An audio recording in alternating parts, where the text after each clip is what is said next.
On board with Grobler and Leek in the Nissan hardbody. They couldn't believe their luck when they came across race leaders de Villiers and Jordan parked at the side of the track. An onboard fire forced the leaders to stop.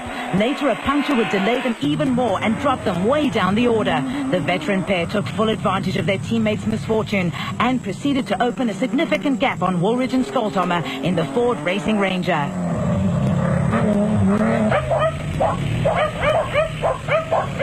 Woolridge has complained all season long that the Ford does not have the pace of the Nissans, and the Caledon 400 was no exception. Reineke and Houghton were third and setting a steady pace after damaging the Land Cruiser's drivetrain on a rock hidden in a mud hole, which caused severe vibration at speeds over 120 kilometers per hour. The Duplessis brothers were on a charge and comfortably ahead of the other special vehicle contenders. Makhekenene had dropped down the field, and Delson Rutherford were now second and leading Class S by a wide margin in the Nashua Mobile Race Code.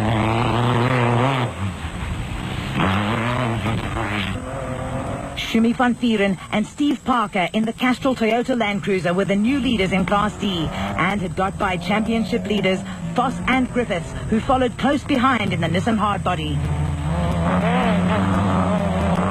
Frikkie Botha and Blackie Swart were having a great run and had moved up to third overall in the special vehicle category and second in Class S. Greg Harvey's sole objective was to finish as high up the finishing order as possible and amass more points to keep him at the top of the championship log. Hein Grobler and Gerard Prinsloo were 10th overall in the Nissan hardbody, but they would later be forced to retire when the engine overheated.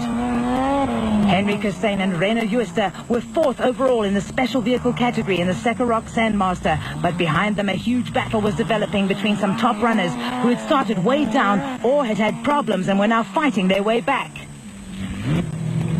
Ware Smith started 59th and was now 31st. Weigelt, being overtaken by de Villiers, started 68th and was now 34th.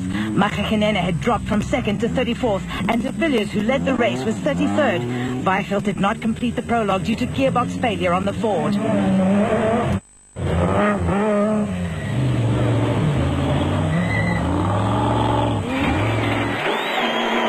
On board with race leaders Grobler and Leek in the Nissan hardbody, the rough terrain had taken its toll on a significant percentage of the field, but there were no problems for the veteran pair as they headed for the designated service point at de Wetstorp.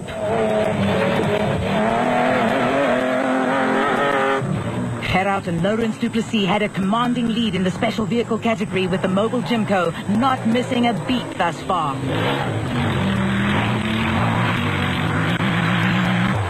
Dawson Rutherford led Class S from Botha and Swart, and Billy Bond and Anton Lombard in the Prolong Race Co. Voss and Griffiths regained the Class D lead, but would later retire when the right front wheel and hub came apart. This would be their first non-finish in the Bankman Off-Road Championship. Colin Matthews led Class B in the Industrial Hardware WPP, but had Francois Smith and Rob Walk in close pursuit. Father and son duo Hugo and Jaap de Bruin in the Castrol Toyota Hilux had opened up a commanding lead in Class E. Rob Walk's charge came to an abrupt halt when a CV joint seized on the Super Team Mighty Mag, allowing Nick Gosler and Glenn Stain in the Super Team Race Co and Gil Nell in the Luke Africa Truggy to nip by. The replacement differential on the Dabro Land Cruiser was holding out, and he had moved up to 5th in Class D. Driving at the moment. The limiting strap here, bro. So the CV has got too hot in the seat. But we're going to change it now when we carry on. The damage to the Mighty Mag was terminal, and Walk was forced into retirement. The race leaders passed through the designated service point without stopping for fuel or repairs, but Haasbroek and Bosch weren't that lucky. They limped into the pits on 3 wheels.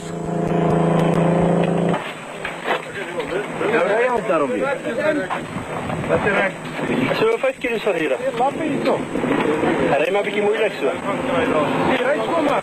on board with Hannes Grobler and Richard Leek in the Nissan hardbody. The pair had opened up a lead for over 4 minutes on Woolridge and Skoltomer in the Ford. So far, the Nissan hadn't missed a beat, and barring any unforeseen problems, victory appeared to be in the bag.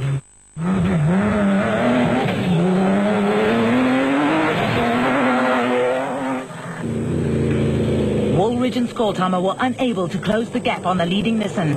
They have finished second on 3 occasions and once in third place this year. Their only non-finish came on the Nissan Sugarbelt 400 when they retired the Ford with suspension damage. With Foths and Griffiths retiring from the event, their championship hopes received a huge boost.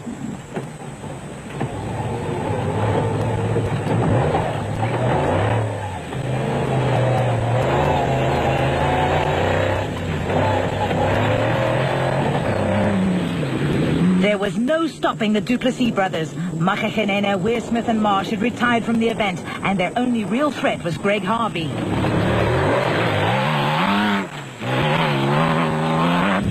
Reineke and Hout battled with the vibration on the Toyota's drivetrain and were almost 15 minutes behind Grobler and Leek and had little chance of closing the gap. Harvey and Stone closed in fast on a regional competitor.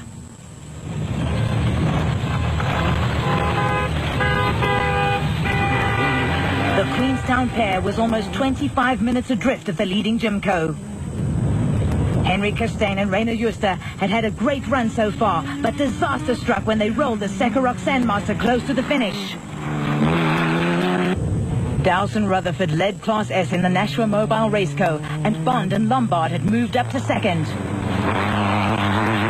Cliff Weichelt and Johann Smalberger had come from 68th to 8th overall and 4th in Class T in the N1 4x4 Ford Ranger.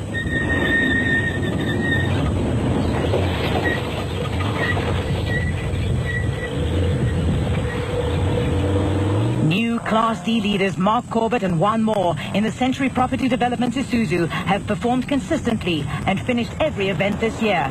They had a 2.5-minute lead over Haasbroek and Bosch in the Castrol Toyota Land Cruiser.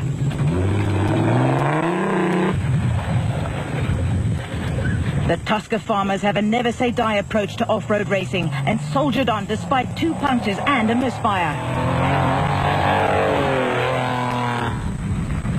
The order had settled down in the closing stages of the race. Grobler and Leek continued on their merry way at the head of the field, which had been whittled down from 69 to 30. A faultless performance saw the Duplessis brothers pick up their 3rd consecutive special vehicle win in the Mobile Jimco. Dowson Rutherford couldn't pull off an overall win this time around and had to be satisfied with 3rd overall and the Class S win. Corbett and Moore clinched victory in Class D in the Century Property Development Isuzu, ahead of Haasbroek and Dabro. The Class E win went to Manfred Schroeder and Jack Peckham in the Ford Racing Ranger after the De Brems retired from the race. Marcus Taylor and Mark Deschalaine won Class B for the 4th consecutive time in the Truck Time JRE.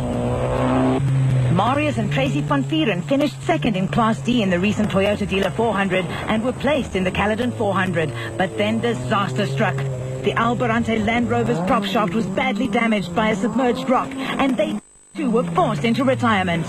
Francois Jordan provided some comic relief at the finish. The clutch went. Unfortunately, we were lying 3rd overall and the clutch went. One of those things nothing we can do about it. Nissan management and the luckless Geniel de Villiers waited patiently for the leading Nissan to arrive at the finish. The moment finally arrived as Hannes Grobler and Richard Leek cruised home to their 2nd victory of the season in the Nissan hardbody.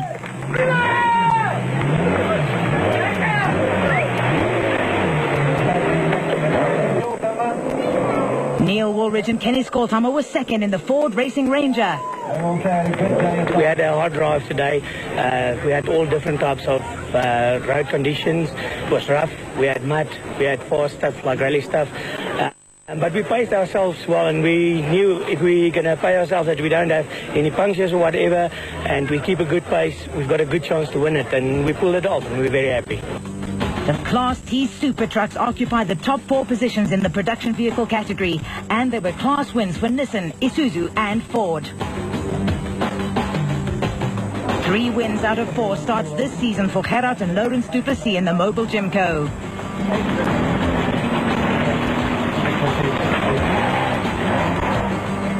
Het is lekker om 3 keer achter elkaar te winnen. Ons rijden 7 jaar al, die wedrennen. En het begint nou eerst hierdie jaar iets recht te rijden. So, ik denk het is nou tijd.